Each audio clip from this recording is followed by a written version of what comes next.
우리 수요일 저녁에 예배 회복을 지금 공부하고 있고요.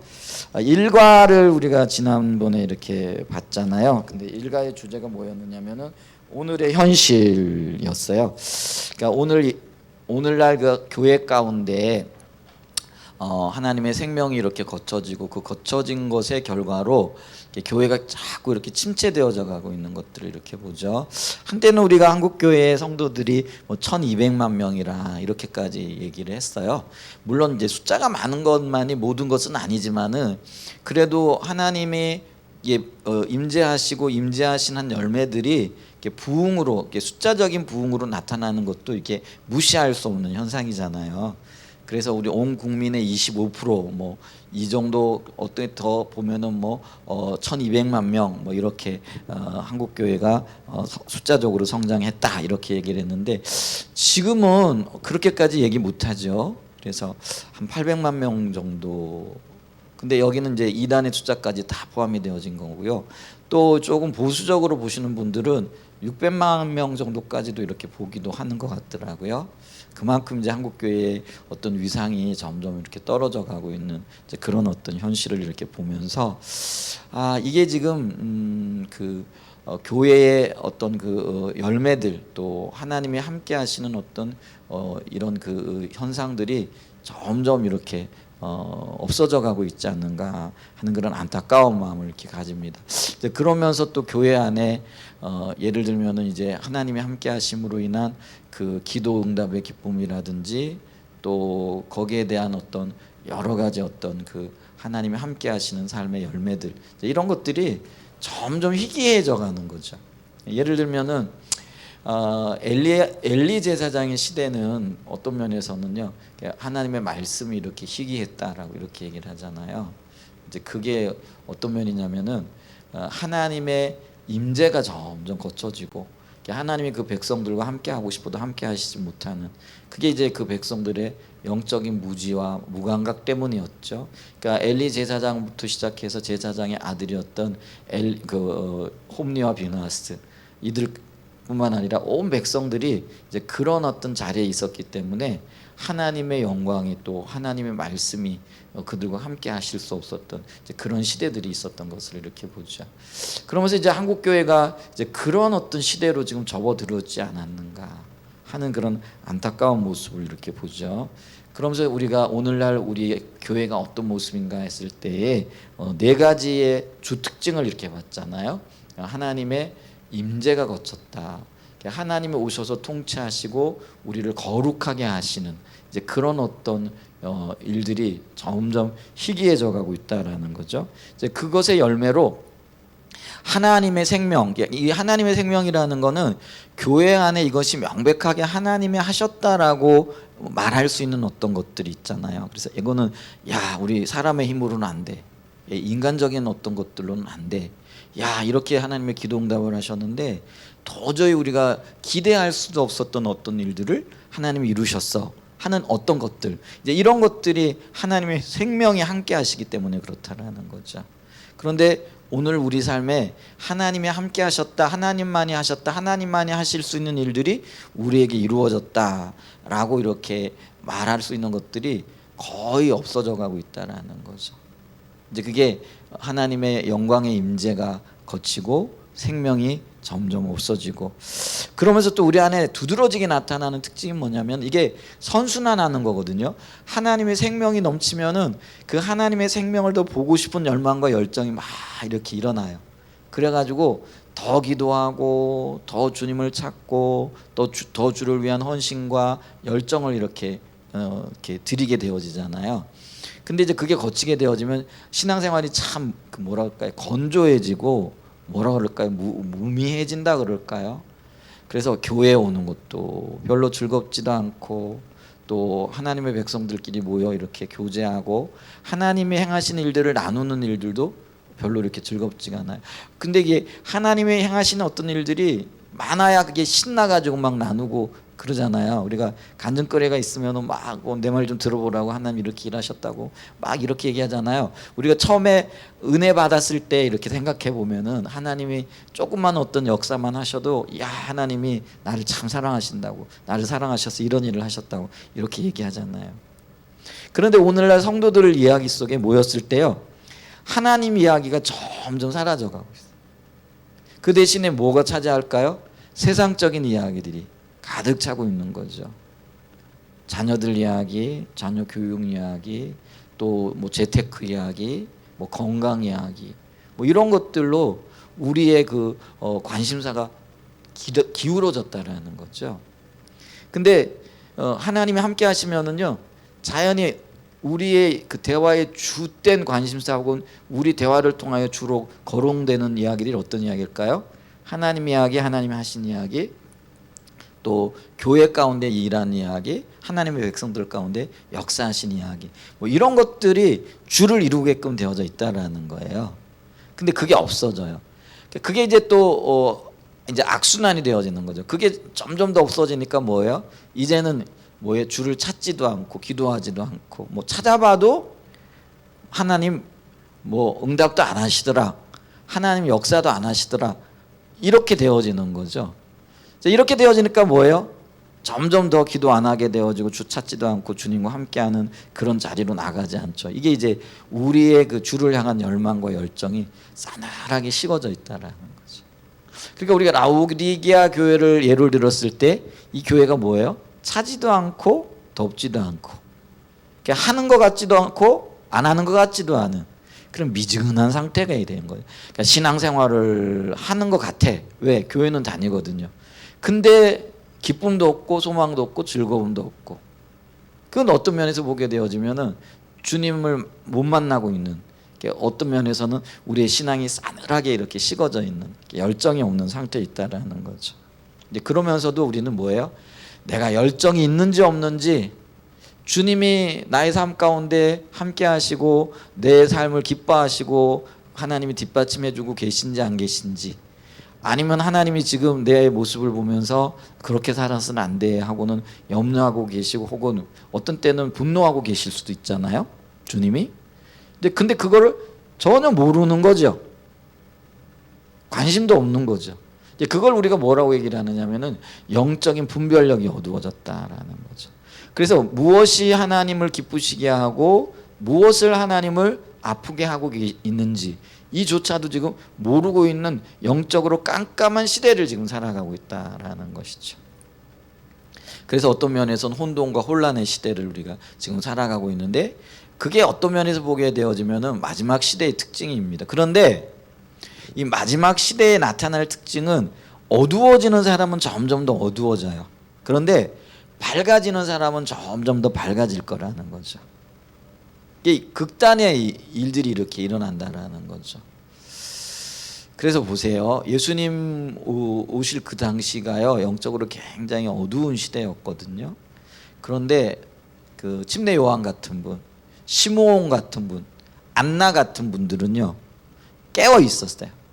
그래서 그분들은요 메시아가 오기 전까지는 네가 죽지 아니할 거라는, 또 메시아가 오시기를 위하여 수십 년 동안, 적어도 60년 이상을 정말 기도하면서 주님을 기다리고 메시아를 기다렸던 깨어있는 소수의 무리들이 있었다라는 것이죠. 근데 대부분의 사람들은 어떻게 했어요? 영적으로 잠들어 있었다라는 거예요. 그래서 예수님이 오셔도, 그러니까 하나님의 아들이 자기 땅에 오셨는데도 대부분의 사람들은 못 알아보고 있는 거죠. 근데 침례 요한은 어때요? 예수님이 저기서 걸어오시는 거죠. 그걸 보면서 아, 메시아구나, 이걸 바로 알아보잖아요. 그게 깨어있는 사람들의 특징이다, 이렇게 얘기할 수 있는 거죠. 그런데 오늘날 그렇게 깨어있는 사람들, 우리 자신을 비롯해 가지고요 너무나 지금 없다라는 거죠. 근데 그게 참 주님 앞에서 우리가 기도해야 할 기도의 제목이고요, 영적으로 굉장히 지금 어두운 시대를 우리가 살아가고 있고요. 그래서 눈은 뜨고 있지만은, 그러니까 차라리요 그 시각 장애인들은 눈이 안 보이니까 안 보인다라는 걸 알지만은 우리는 영적인 눈이 어두워져 있는데도 불구하고 육신의 눈은 보이니까요. 보는 줄 알고 있다라는 거예요. 바리새인들이 정확하게 그랬잖아요. 그러니까 메시아를 눈앞에 두고 하나님의 말씀이 그들에게 들려지고 있는데도 불구하고요. 그들이 보지 못하고 듣지 못했던 거죠. 그래서 오히려 뭐예요? 예수님을 십자가에 못 박으라 이렇게 소리 지르는 사람들이 되어졌던 것들을 이렇게 봅니다. 근데 그 시대가 바로 오늘날의 시대가 아닌가. 너무 비관적으로 보지 않느냐 이렇게 볼 수도 있겠는데요. 아니요. 우리의 또 삶에 혹은 우리 교회에 또 오늘날 그 영적인 어떤 현장 가운데 나타나고 있는 어떤 그런 그 열매들을 보면은요, 이건 너무나 명백하다라는 거죠. 그래서 그것이 우리의 현실이다. 그런데 이게 예배와 깊은 관련이 있다라는 거죠. 결국은 우리의 예배가 하나님 앞에 제대로 드려지지 못하고 있으니까, 왜냐하면 예배는 하나님을 만나는, 그래서 하나님을 만나 하나님 앞에 영광 돌려드리고 하나님의 마음을 깨닫게 되고 알게 되어지는 이제 그런 시간이거든요. 근데 이제 그런 예배가 장기간에 걸쳐서 드려지지 못하는 거죠. 한두 번이 아니고요. 그냥 계속 하나님이 원하시는 예배를 드려지지 못하다 보니까 그게 그냥 일상이 되어져 버렸어요. 그래서 예배 가운데 주님을 만나고 예배를 통하여 하나님의 의중과 의도를 알고 또 예배를 통하여 하나님을 기쁘시게 해드리는 이것이 정상적인 예배인데, 성경이 원하시는 예배인데, 우리는 이제 그런 일들이 먼 과거의 사건이 이렇게 되어져 버렸다라는 거죠. 근데 예배 때 우리는 매번 주님을 만나고 주님으로 인하여 기뻐하고 주님이 회복과 또 주님이 우리를 치유하시는 은혜를 누리고 또 주님 앞에 영광 돌리는 이제 그런 일들이 우리가 예배를 통해 일어나야 돼요. 그래서 있잖아요. 세상에서 진짜 시달리고 힘들고 어려웠는데 예배 드리고 나면은요, 다른 것 때문이 아니라 주님이 찾아오시고 만나 주셨기 때문에 새 힘이 솟아나는 거예요. 그래서 기쁨을 가지고 돌아가고 그 힘을 가지고 또 한 주간을 살아가고 기대하고 소망하며 주님 앞에 서게 되어지는 거죠. 근데 그런 일들이 지금 우리 가운데 나타나고 있는가, 이런 부분들을 좀 우리가 돌아봐야 할 필요가 있다라는 것이죠. 그래서 우리의 예배가 지금 심각하게 지금 여러 가지 영역에 있어서 돌아봐야 할 점이 있다, 이런 것들을 좀 보면서, 그게 이제 1과에서 다뤘던 거예요. 그럼 제 2과는 뭐냐면, 우리의 예배 현실이 이러함에도 불구하고 하나님께서는 참된 예배를 갈망하고 계신다라는 거죠. 열망하고 계신다라는 거죠. 그래서 우리가 우리의 참된 예배를 열망하시는 하나님에 대해서 이제 2과에서 좀 이렇게 살펴보도록 하겠습니다. 그래서 우리의 예배가 회복되어져야 됩니다. 왜 회복되어져야 하느냐면요, 하나님만이 우리의 예배를 받기에, 홀로 받기에 합당하실 뿐만 아니라 우리를 통하여 정말 생명 있는 예배를 받기를 원하신, 그것이 하나님이 그렇게 원하시는 것이기 때문에 우리의 예배가 회복이 되어져야 된다라는 것이죠. 자, 그렇기 위해서는 우리가 하나님이 얼마나 예배 받으시기에 합당하신 분인가, 그걸 우리가 먼저 좀 봐야 된다라는 거죠. 그래서 성경 여러 곳을 이렇게 보게 되어지면은 이제 그런 것들을 우리가 볼 수 있다라는 거죠. 먼저 우리가 출애굽기 15장 11절 교재에 이렇게 나와 있고요. 출애굽기 15장 11절입니다. 자, 한번 같이 읽어볼까요? 여호와여, 신중에 주와 같은 자가 누구니이까? 주와 같이 거룩함으로 영광스러우며 찬송할 만한 위엄이 있으며 기이한 일을 행하는 자가 누구니이까? 이게 출애굽기 15장이 그 14장에서 일어났던 그 엄청난 일을 기억하면서 하나님 앞에 영광 돌리는 일이잖아요. 출애굽기 14장에서 어떤 일이 일어나죠? 모세와 이스라엘 백성들이 홍해를 가르고요. 그러니까 뒤에는 애국군대, 앞에는 홍해였는데 하나님께서 그 큰 능력으로 홍해를 가르시고 온 이스라엘 백성들이 홍해를 건너게 되어지는 거죠. 홍해를 다 건너고 났는데 뒤따라왔던 애굽의 정예 부대들은요, 다 그 물이 합쳐짐으로 수장되어지는 이제 그런 거를 보게 되죠. 그래서 이스라엘 백성들이 그곳에서 하나님의 엄청난 구원의 역사를 경험한 거죠. 그러니까 이들이 이런 고백을 할 수밖에 없어요. 한마디로 얘기하면은요, 신중에 하나님 같은 분이 없다라는 거예요. 그렇기 때문에 하나님은 기이한 일을 행하시고 찬송할 만한 찬송받을 만한 위엄이 있으신 분이기 때문에 우리가 거룩함으로 영광스러운 그 주님 앞에 영광을 돌려드린다. 이게 바로 다른 말이 아니라요, 영광 받을 만한 자격이 있으신 분이라는 거지. 우리를 구원하시고 건지시고 우리를 정말 생명 가운데로 인도하신 충분한 능력이 계신 분이기 때문에 그런 위엄과 또 그런 그 거룩함이 있으신 분이기 때문에 우리가 주님을 찬양해야 된다라는 거죠. 그래서 기이한 일을 행한 자가 누구나이까, 이게 뭐예요? 그런 사람이 혹은 그런 존재가 있다라는 거예요, 없다라는 거예요? 하나님 외에는 없다라는 거죠.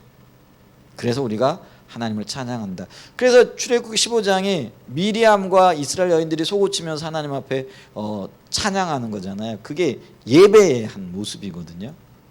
그러니까 우리가 예배 가운데 예배의 한 요소가 뭐예요? 찬양과 경배가 들어가잖아요.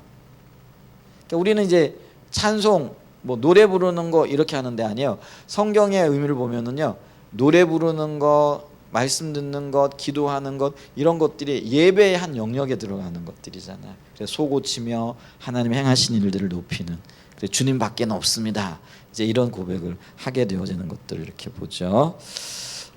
그 다음에 시편 29편 2절을 좀 볼까요? 시편 29편 2절. 오늘 말씀이 좀 여러 구절이 있네요. 근데 이제 말씀을 통해서 우리가 하나님의 영광 받기를 원하시는 그런 이제 부분들을 봐야 되니까 시편 29편 2절입니다. 같이 읽어보겠습니다. 시작. 여호와께서 그의 이름에 합당한 영광을 돌리며 거룩한 옷을 입고 여호와께 예배할지어다. 여기 보면은요, 그의 이름에 합당한 영광, 여호와께. 이 여호와라는 의미는 자존하시는 하나님, 스스로 계신 하나님, 이런 의미도 있고요. 그리고 여기 속에는 뭐예요? 온갖 능력과 온갖 기이한 일들을 행하시는 하나님, 이 모든 것들이 포함이 되어져 있잖아요. 그러니까 뭐예요? 당연히 자존하시는 하나님께 그에 걸맞는 영광을 돌려드리고, 그래서 우리가 거룩한 옷을 입고 여호와께 예배해야 된다라는 거죠. 거룩한 옷을 입는다라는 건요, 옷은요 밖으로 드러나는 거잖아요. 그래서 우리의 삶의 행실, 또 어떤 성품, 이런 것들과도 관계가 되어지는 거죠. 그래서 우리가요, 하나님을 예배할 만한 거룩한 삶의 어떤 모습들도 있어야 된다는 거죠.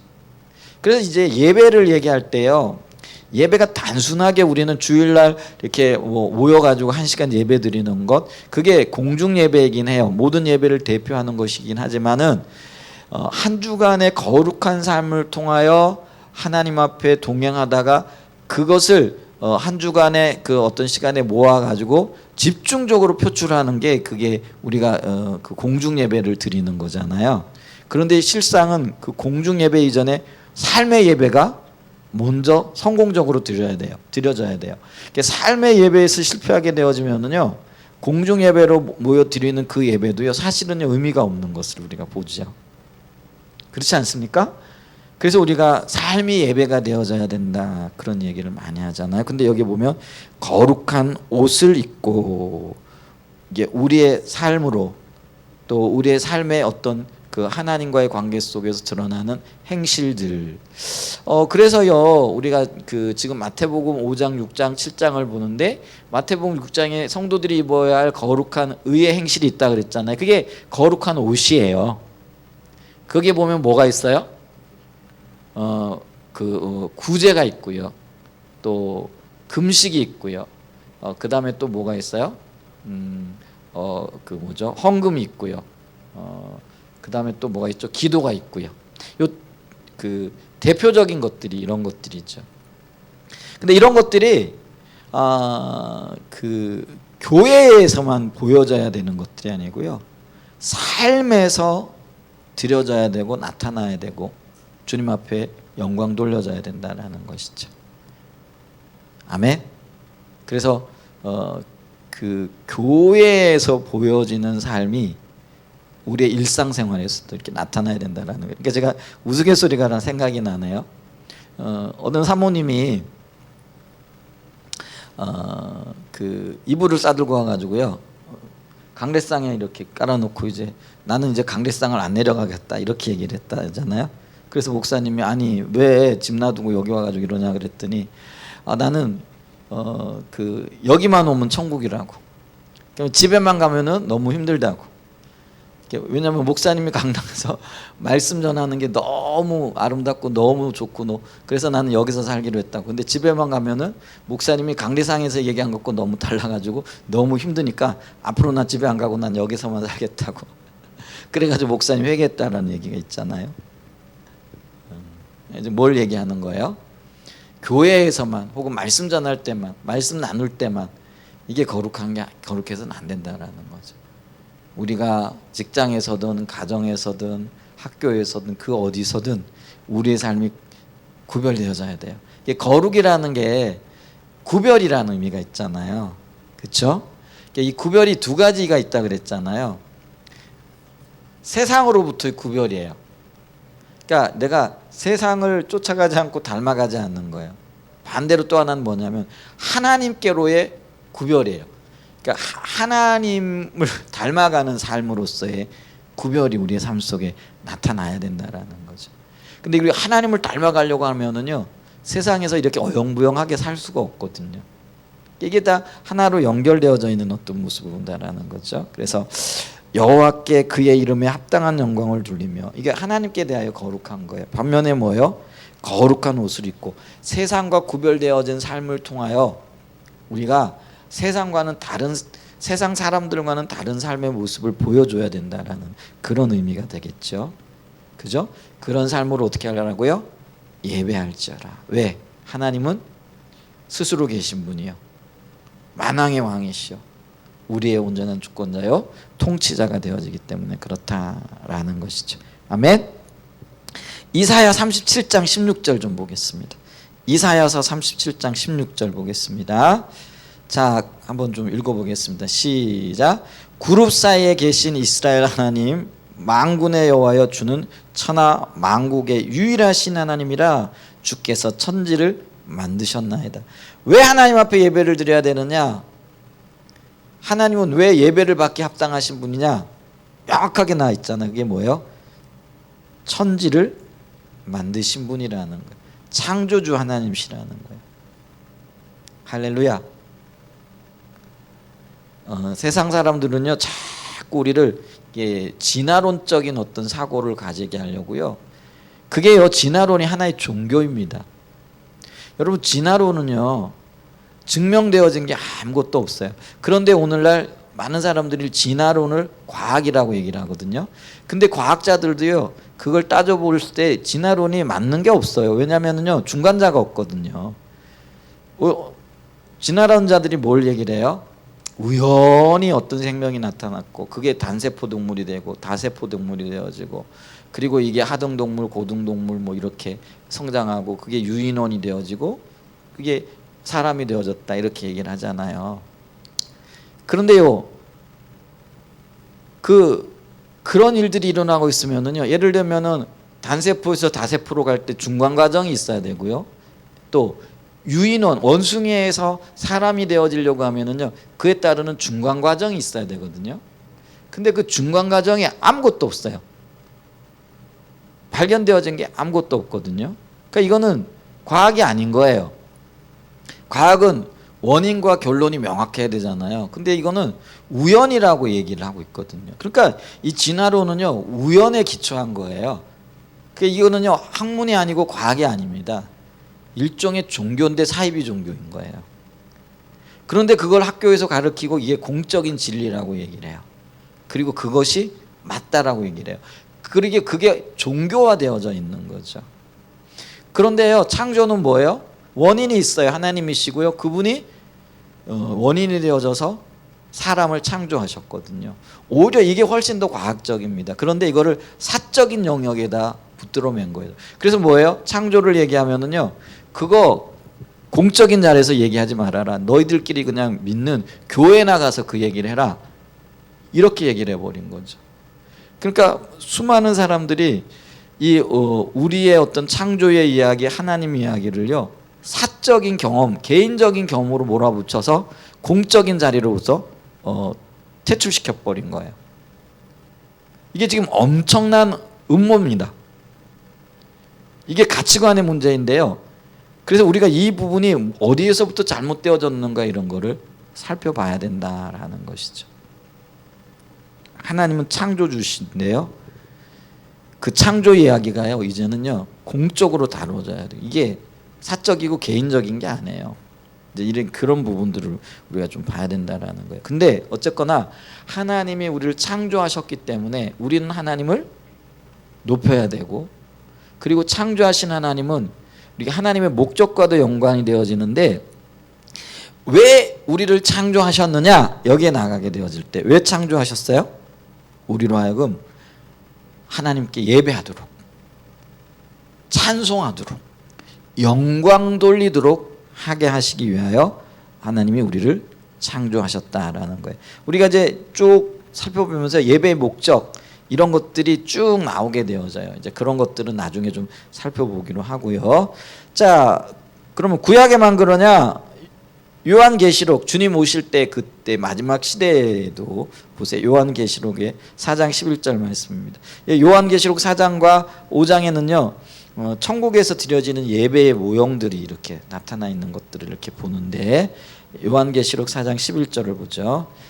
같이 읽어보겠습니다. 시작. 우리 주 하나님이여 영광과 존귀와 권능을 받으시는 것이 합당하니 주께서 만물을 지으신지라 만물이 주의 뜻대로 있었고 또 지으심을 받았나이다 하더라.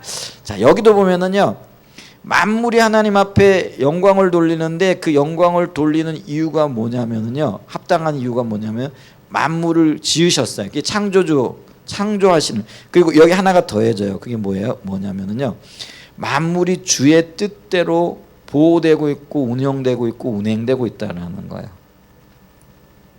여러분 있잖아요. 온 땅이 지금 하나님의 말씀에 의해서 유지되어지고 있는 거예요. 빛이 있으라 했기 때문에 태양이 있고요. 그리고 그 말씀에 근거해서 태양이 지금도 빛을 내고 있다는 걸 기억하셔야 됩니다. 그래서 하나님의 말씀은요 영원한 거예요. 땅에 떨어지는 바가 없거든요. 그 하나님은요 우리를 창조하셨을 뿐만 아니라 우리를 통치하시고 보호하시고 인도하시고 하나님의 의도대로 유지하고 계시고 이끌고 계신 거예요. 아멘. 여러분 그걸 기억하셔야 돼요. 그렇기 때문에 우리가요 하나님을 찬양하는 자리에 서야 된다라는 것들이죠. 그래서 창조하신 하나님, 우리를 이끌고 계시고 인도하고 계시고 보호하고 계시고 우리의 모든 것들을 유지하고 계신 하나님이다라는 것이죠. 또 5장 11절과 12절 보자. 같이 읽어보겠습니다. 시작. 내가 또 보고 들음에 보좌와 생물들과 장로들을 둘러선 많은 천사의 음성이 있으니 그 수가 만만이요 천천이라 큰 음성으로 이르되 죽임을 당하신 어린 양은 능력과 부와 지혜와 힘과 존귀와 영광과 찬송을 받으시기 합당. 자, 여기 보면 누가 존귀와 영광과 찬송을 받으시기 합당하다라는 거예요? 죽임 당한 어린 양이라는 거예요. 예수님을 얘기하죠. 이거는 주님이 왜 죽으셨어요? 죄로 인하여 죽은 저와 여러분들을 위한 거라는 거죠. 그러니까 어린 양을 찬양하고 존귀하게 하고 영광과 찬송을 돌리는 이유는 뭐예요? 그분이 나를 구원하셨기 때문이라는 거예요. 그리고 주님이 나를 죄악 가운데서 건지셨어요. 이게 새로운 역사고 새 창조의 역사이죠. 그 구원의 역사를 왜 하셨느냐?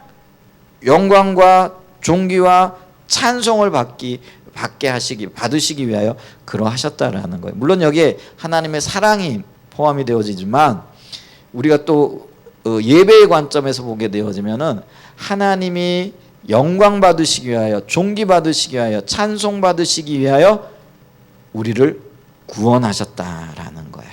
그래서 그 천군 천사들이 여기 보면요 보좌와 생물들과 장로들을 둘러선 많은 천사들이요 그 수가 얼마나 많은지 다 세지도 못해요. 만만이요 천천이라. 이게 이 얘기는요 이게 만명이고 천명이란 그 얘기가 아니에요. 수많은 천군 천사들이 이런 의미예요. 그래서 뭐예요? 그들이 큰 음성으로 누구를 찬양하고 있는 거예요? 죽임당한 어린 양 예수님, 구원자예요. 우리를 구원하시기 위하여 죽으신 거죠. 그 어린 양 예수님을 높이고 있는 거예요. 찬양하고 있고 예배하고 있는 거죠. 그래서 우리는 구원받은 자로서 마땅히 영광을 예수님께 돌려드리고 하나님께 돌려드려야 된다라는 거죠. 그래서 보세요. 우리 하나님은 우리의 모든 예배를 받으시기 홀로 합당하신 분입니다.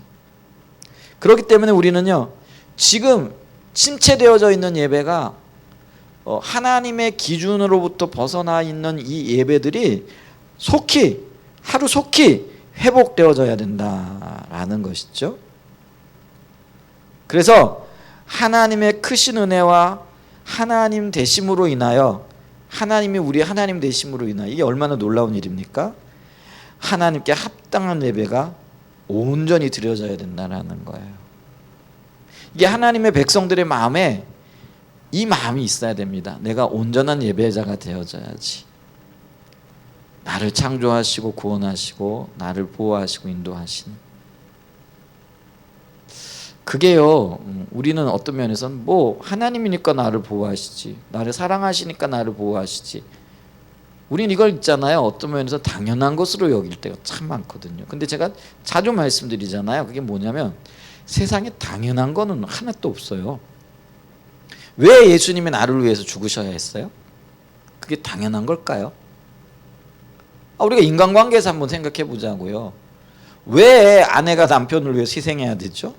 왜 남편이 아내를 위해서 헌신해야 되죠? 왜 부모가 자녀를 위해서 정말 희생하고 헌신하고 봉사해야 되죠? 물론 거기에 사랑이라는 동기가 있어요. 근데 그게 당연한 겁니까?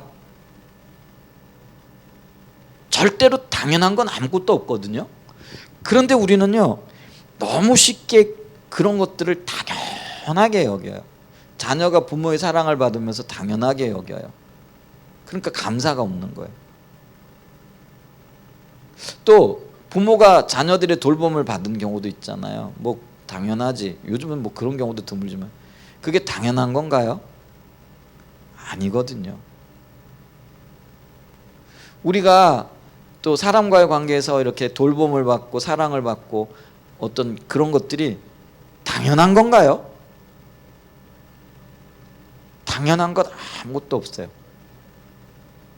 주님이 나를 사랑하신 것, 그거 당연한 것 아니에요. 내가 주님의 그 큰 사랑을 받은 것 기적 중에 기적이에요.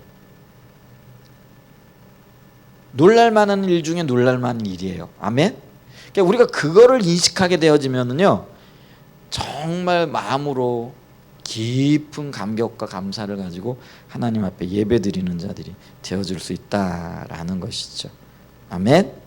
그래서 우리가 하나님 그분께 하나님이 받으시기에 합당한 예배를 드려야 됩니다. 그리고 주님도요, 그런 합당한 대접을 받기를 원하세요. 내가 대접을 받아야 되기 때문에 그래서 그런 건 아니고요. 우리 그렇잖아요. 부모들도 그렇잖아요. 자녀들로부터 정당한 대접 받고 싶잖아요. 그게 사랑 안에서도 아니고요.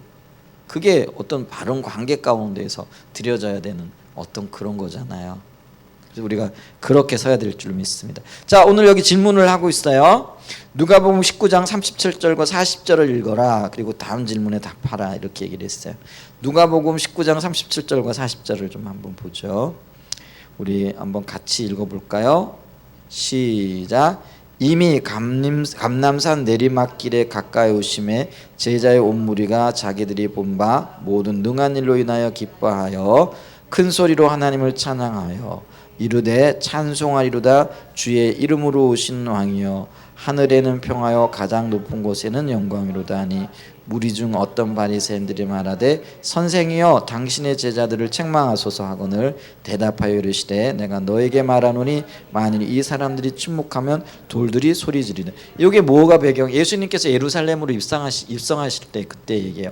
많은 제자들과 무리가 예수님 이렇게 만나고 들어오시는 게 너무나 기쁘고, 그래서 심지어는 자기 겉옷까지 이렇게 벗어가지고 땅에 깔고 엎드려가지고, 여러분 이게 최고의 경의와 예의를 표하는 거예요.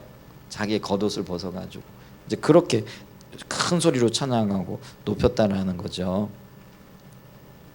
근데 그들이 찬양했을 때 여기 질문해 보면 예수님의 제자의 온 무리들이 무엇으로 인하여 무엇 때문에 하나님을 어떻게 예배했느냐라는 거죠. 제자들이 예수님이 행하신 능한 일들이에요. 근데 이 능한 일들이 어떤 일일까요? 병자를 고치시고 또 눈먼 자를 뜨게 하시고 또 온갖 기적과 이적들을 행하시고 먹을 것을 주시고 또 그들의 삶에 바른 길을 제시하시고, 그러니까 그들이 정말 영적으로 풍성할 뿐만 아니라 육적으로도 정말 그 하나님의 은혜와 또 놀라운 역사들을 경험하게 하시는 그 모든 일들을 포함하는 거죠. 그래서 그 일들이 하나님으로부터 왔다라는 거죠. 그래서 이런 것들을 기뻐하고 하나님 앞에 영광 돌리고, 그러면서 이렇게 주의 이름으로 오시는 왕이여 하늘에는 평화요 가장 높은 곳에는 영광이라. 그러니까 이게 예배 드리는 거예요. 이게 예배예요. 예배를 우리가 뭘 얘기하느냐면은 예배의 본질은 뭐예요? 높이는 거예요. 높이는 거. 그러면 예배는요 누구만 받으실 수 있어요? 오직 이 세상 만물 가운데 하나님만이 예배받기에 합당한 분이세요. 그러니까 하나님만이 높임을 받기에 합당하신 분이라는 거죠. 그래서 우리가 하나님 앞에 예배를 이렇게 드려야 되는데, 그런데요 이렇게 예배하고 주님을 높이는 무리들 가운데도 이거를 시기하고 못마땅하게 여기는 무리들이 있었어요. 그들이 누구예요? 바리새인들이었다라는 거죠. 그래가지고 여기 보면은요 무리 중 어떤 바리새인들이 말하되 선생이여 당신의 제자들을 책망하소서. 왜 책망하라는 거예요? 예배받기에 합당하신 하나님 앞에 영광 돌리고 예배받기에 유일하신 하나님 아들인 예수님께 온전한 영광을 돌려드리는 게 지극히 정상적인데, 이 바리새인들은요 시기가 난 거기도 하고요 또 영적인 분별력이 가려져 있으니까 예수님이 어떤 분인지를 모르는 거죠. 그러니까 막 책망하고 인간이 영광을 받는다 막 그렇게 하면서 영광을 못 돌리게 하고 예배를 못 드리게 했죠. 그랬을 때 예수님이 뭐라고 말씀하시느냐면요 내가 너에게 말하노니 만일 이 사람들이 침묵하면 어떤 일들이 일어났다고요? 돌들이 소리 지르게 되어질 거라. 여러분 마땅히 그 하나님이 행하신 일들을 인하여 우리가 감사하지 못하잖아요. 그럼 우리가 생명이 없다라고 여기는 그 돌들이 일어나 가지고 하나님을 높이게 되어질 겁니다. 그러면 우리는 뭐예요? 마땅히 하나님 앞에 영광 돌리지 못하게 되어지므로 그 예배로부터 소외되어질 뿐만 아니라 하나님의 임재와 영광을 누리지 못하게 되어지는 거죠. 바리새인들이 그랬어요. 그러니까 이 바리새인들을 평가할 때 어떻게 얘기하는 거예요? 자기들이 하나님의 영광을 보지 못했을 뿐만 아니라 하나님께 오려고 하는, 그러니까 이들은 구원받지 못했어요. 그리고 하나님 앞에 구원받으려고 오는 사람들도 딱 문을 서가지고 막아서가지고 못 들어오게 하는 거죠. 이게 바리새인들의 실체였어요. 이게 얼마나 끔찍한 일이에요. 자기도 구원 못 받았고요 구원을 받으려고 하는 사람들까지도 못 들어오도록 막아서는 그런 일들을 하고 있었다라는 것이죠. 그렇기 때문에 여러분 우리가 하나님을 제대로 예배하지 못하잖아요. 그럼 우리 자신도 이렇게 침체되어지고 또 뭐라 그럴까요? 하나님 생명을 누리지 못할 뿐만 아니라 다른 사람들까지도 가로막게 되어지는 그런 역할을 하는 거예요. 이게 얼마나 비극적이에요. 그래서 우리가 이 예배에서 우리가 회복이 되어져야 할 필요성이 있다라는 거죠. 그래서 이 하나님은요 예배받기를 기뻐하세요. 그래서 사람이 온전히 주님 앞에 영광 못 돌리잖아요. 그럼 돌들을 동원해서라도 우리가 무생물이고 아무런 힘도 없고 생명도 없다라고 여기는 말하는 그런 돌들이 일어나서 하나님을 찬양하게 되어질 겁니다. 그만큼 주님은 어떤 면에서는요 영광 받기를 원하시고 예배 받기를 원하시는 분이다. 그렇기 때문에 우리는요 우리의 모든 것으로 예배해야 한다라는 거죠. 하나님이 우리의 예배를 받기 합당하신 분이기 때문에 우리는요 우리의 모든 것들을 동원하여 하나님 앞에 예배를 드려야 되는데, 그 말씀이 신명기 6장 4절과 5절 말씀에 잘 나타나 있다라는 거죠. 자, 신명기 6장 4절과 5절. 신명기 6장 4절과 5절 같이 한번 들어볼까요? 이게 우리가 그 유명한 세마장이라고 이렇게 얘기를 하잖아요. 이스라엘 백성들이 자녀 교육을 시키고 또 이스라엘 백성들이 가장 중요하게 여기는 성경 구절 중에 하나예요. 그런데 이 성경 구절들 중에 자녀들을 향한 교훈도 있지만은요, 우리가 하나님 앞에 예배할 때 어떤 자세와 태도를 가지고 예배할 것인가에, 예배해야 하는 것인가에 대한 이제 그런 부분도 이 말씀에 이렇게 들어있다라는 거죠. 자, 한번 읽어보죠. 시작. 이스라엘아 들어라, 우리 하나님 여호와는 오직 유일한 여호와. 아까 이렇게 성경 구절을 읽을 때 많이 들어봤죠. 하나님 어떤 분이라고요? 유일한 하나님, 창조하신 하나님, 구원하신 하나님, 우리를 보호하고 인도하심에 있어서 유일한 하나님이라는 거예요. 세상은 많은 신들의 이름을 불러요. 근데 그 신들은요, 다 죽은 신들이에요. 오직 하나님만이 살아계신 유일한 참신이세요. 아멘. 그래서 여러분 보세요.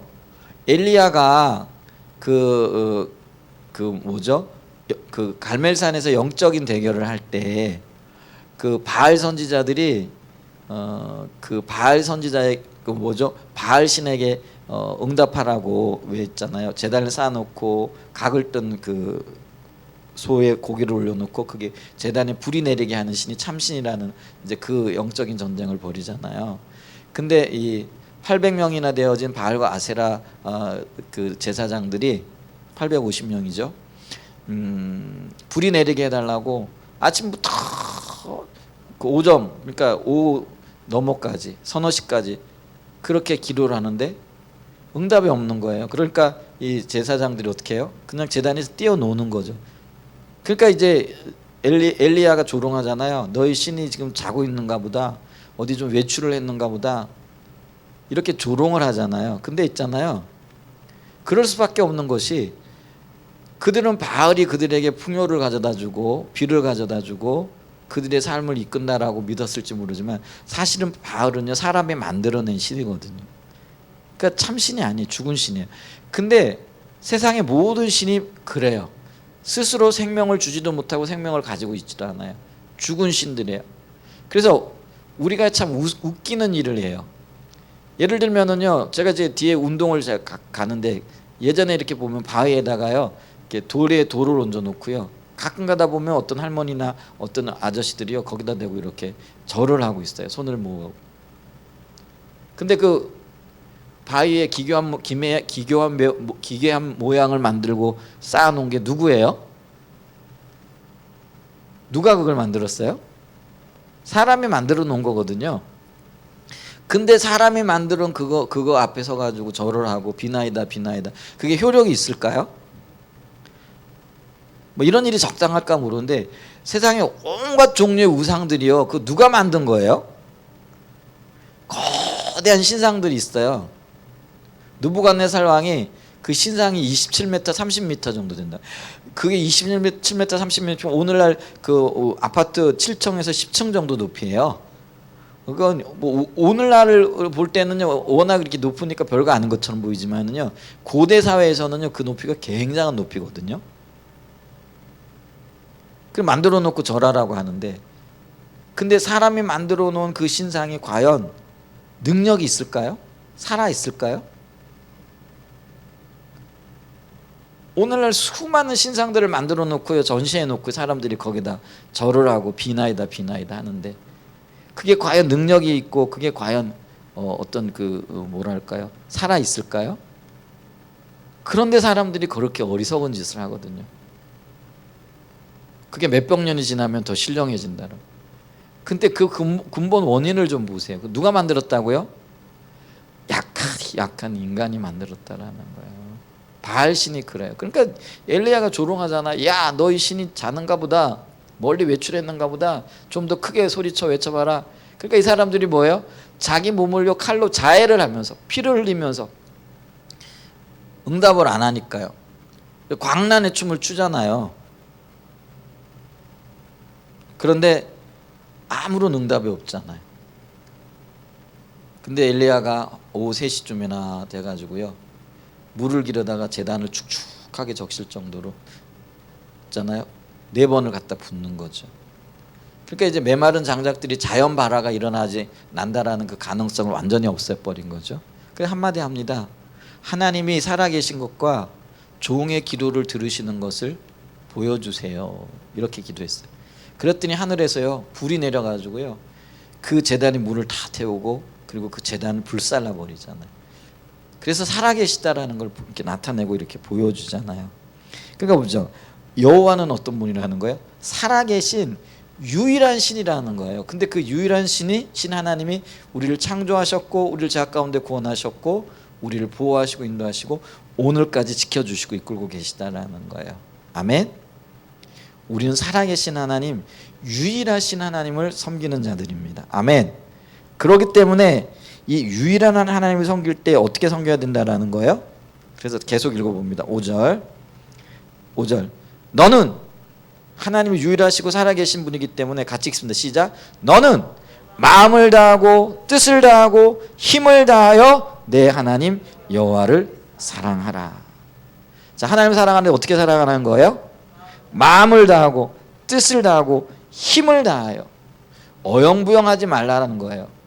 이 얘기는 뭐냐면 너의 전 존재를 다 걸고 사랑하라는 거예요. 우리가 요즘 그래요. 올인이라는 말을 써요. 여러분 이 올인이란 말이 저는 잘 몰랐는데 이게 도박 용어라 그러더라고요. 그죠? 카지노 같은 데 이렇게 보면은 도박을 할 때 너무나 자신 있는 거죠. 아니면 뭐 모험을 해보는 거죠. 그래서 자기가 가지고 있는 모든 것들을 몽땅 쏟아넣는 거예요. 이게 쏟아넣게 되어지면은요 이게 뭐죠? 터지면은 떼부자 되는 거예요. 근데 뭐예요? 잘못되면 뭐예요? 알거지 되는 거죠. 그게 올인이래요. 그냥 모든 것을 거는 거예요. 그런데요 도박을 하면서도 올인을 하는데 살아계신 하나님 앞에 우리가 올인을 못하거든요. 근데 주님은 우리에게 뭐라고 말씀하신다고요? 마음을 다하고 뜻을 다하고 힘을 다하여. 한마디로 내 인생을 걸어라라는 거예요. 그리고 우리는 성경을 보면서 이렇게 자기의 인생을 걸었던 수많은 믿음의 우리 선배들 선진들이 얼마나 하나님을 깊이 경험하고 얼마나 하나님의 인도하신 가운데 행복했던가, 놀라운 승리를 맛보았던가, 구원을 경험했던가, 이런 것들을 우리가 보게 되어진다라는 것이죠. 아멘. 참 쉽지 않아요. 그런데 하나님 그분이 유일하신 하나님이라는 것, 그분이 창조주 하나님이시라는 것, 그분 외에 어떤 존재도 우리를 창조하신 존재가 없다라는 것, 그분이 우리의 구원자라는 것, 이런 거를요 우리가 깊이. 그래서 있잖아요 우리가 창조, 타락, 또 그 구속, 부활 뭐 이런 어떤 것들이요 별거 아닌 것 같지만은요 엄청난 의미를 가지고 있는 용어들인 거죠. 그 속에 담겨져 있는 하나님의 무궁무진한 어떤, 근데 그런 것들이 우리가 이렇게 깨달아지고 보여지고 우리 가슴 속에 이렇게 채워져야 될 줄로 믿습니다. 아멘. 그렇게 되어지면은요 우리가 자기 자신을 다 걸지 말아라 그래도 다 걸게 되어질 거예요. 아멘. 그래서 우리는요 그 알티킨들 목사님 이런 얘기를, 그래서 여기 인용이 되어져 있는데 26페이지 보면은 우리는 우리가 사는 방법과 우리가 하는 모든 일을 통해 하나님을 예배하도록 부름받았다. 우리는 예배자로 부름받았다라는 거죠. 그래서 이 사실은 이곳 지구상에서 우리가 생명을 가지고 살아가고 있을 때뿐만 아니라 여기 아주 재밌는 얘기를 하고 계시네요.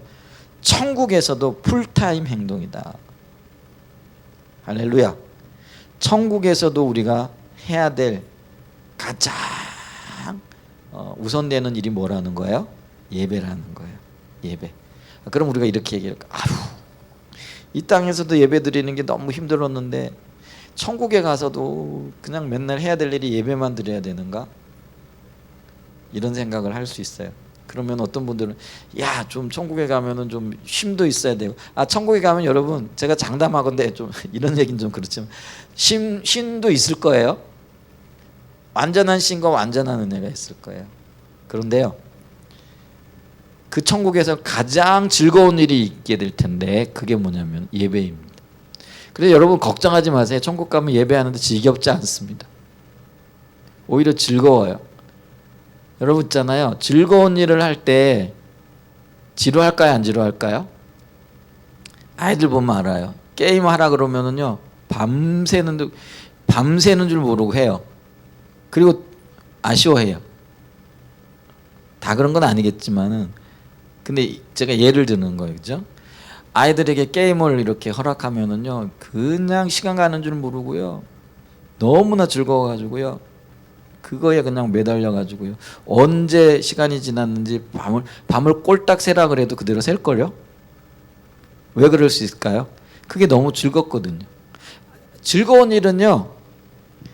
하라고 하면 할수록 더 좋아요.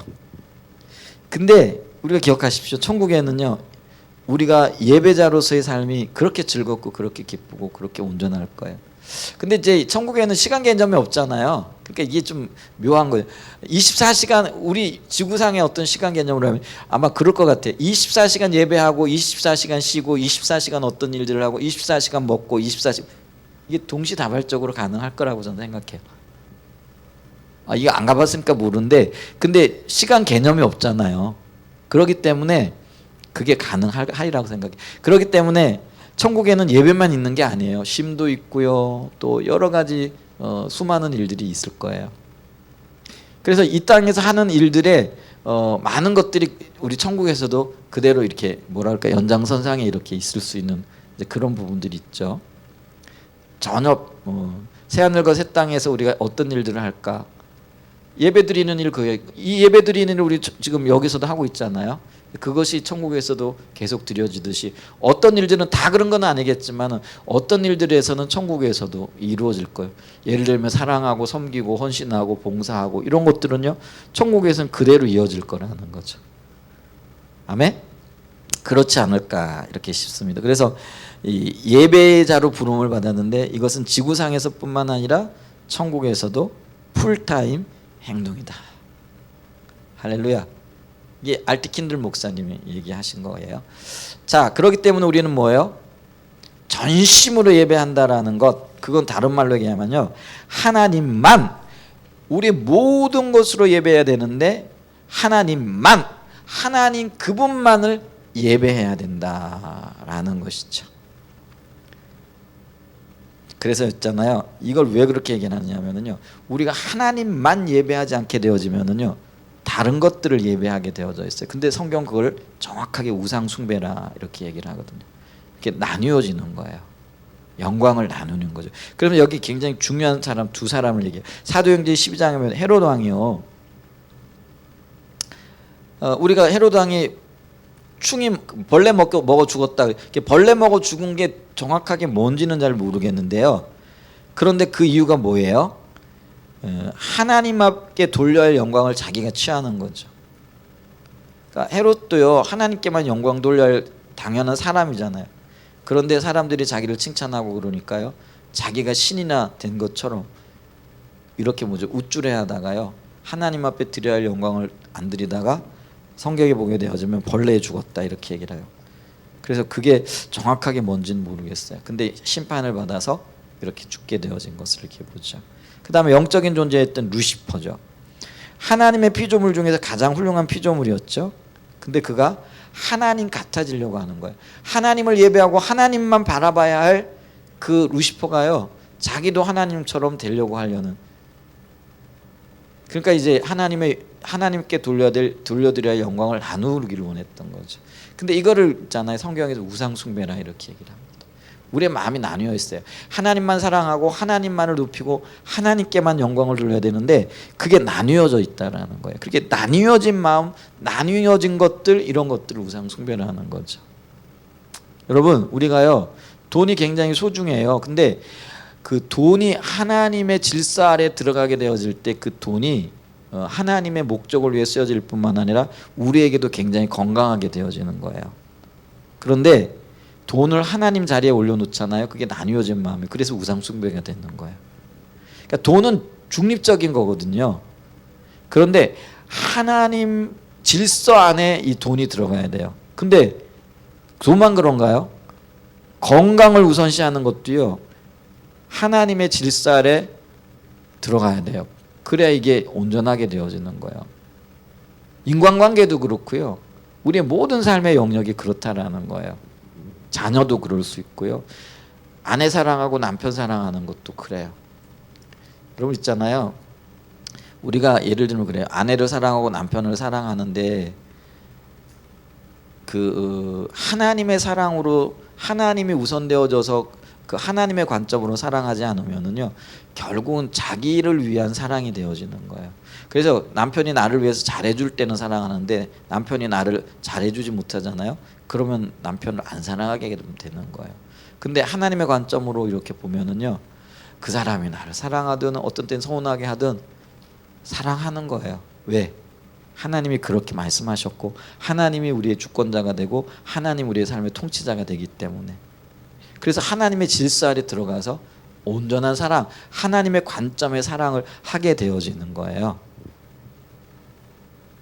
근데 이 자리에 나가기까지가 정말 쉽지 않다라는 것이죠.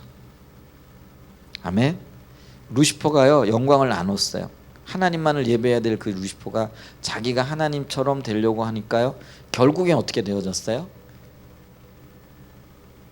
지옥에 떨어지는 거죠. 가장 밑바닥으로까지 타락하게 되어지는, 지옥의 맨 밑바닥으로 쫓겨나게 되어지는 그런 되어지는 거죠. 그래서 우리가 예배할 때 예배는 높이는 거잖아요. 높인다라는 건 다른 말로 얘기하면 사랑한다라는 그런 의미지. 우리가 이 땅에서 참 아끼고 사랑해야 될 많은 대상들이 있어요. 근데 그 아끼고 사랑해야 할 대상들이요 하나님의 질서 안에서 세워질 수 있는 은혜가 있기를 축복합니다. 그래서 가장 먼저 사랑이 그게 첫사랑이에요. 첫 번째 사랑이에요. 첫사랑은 감정적인 사랑이 아니에요. 옛날 사랑, 옛날에 내가 못 잊을 부르다가 죽을 그 첫사랑이 아니에요. 성경에서 얘기하는 첫사랑 퍼스트를 얘기해요. 첫 번째 사랑을 얘기를 하는 거예요. 아멘. 그래 우리의 삶의 영역에 있어서요 주님이 나의 첫 번째 사랑, 첫 번째 사랑의 자리에 있게 하십시오. 그래야 여러분 이 하나님 사랑의 관점으로 남편도 사랑하고 자녀도 사랑하고 물질도 통치하고 다스리고 건강도 다스리고 이렇게 되어지는 거예요. 그 첫 번째 자리에 물질이 가고 그 첫 번째 자리에 건강이 가고 그 첫 번째 자리에 자녀가 가고 남편이 가고 사람이 가게 되어지면은요 그게 우상 숭배가 되어지는 거예요. 그래서 온전한 예배가 되어지기 위해서는요 누구만 사랑하라고요? 누구를 첫 번째로 사랑하라고요? 하나님만 첫 번째 사랑하는 유일한 사랑이 되어지는 그런 은혜가 있어야 될 줄로 믿습니다. 아멘. 그래서 오늘 시간이 이제 됐네요. 그래서 예배받기를 기뻐하시는 하나님, 그래서 참된 예배를 하나님은 우리의 예배를 받기에 홀로 합당한 분이다. 그렇기 때문에 우리는 우리의 모든 것 힘을 다하고 뜻을 다하고 마음을 다해서 하나님을 사랑해야 된다. 그러기 위해서는 뭐예요? 하나님만 사랑해야 된다. 이제 여기까지 우리가 살펴봤습니다. 자, 그런 예배를 하나님은 열망하신다. 요거 다음 주에 좀 살펴보도록 하겠습니다.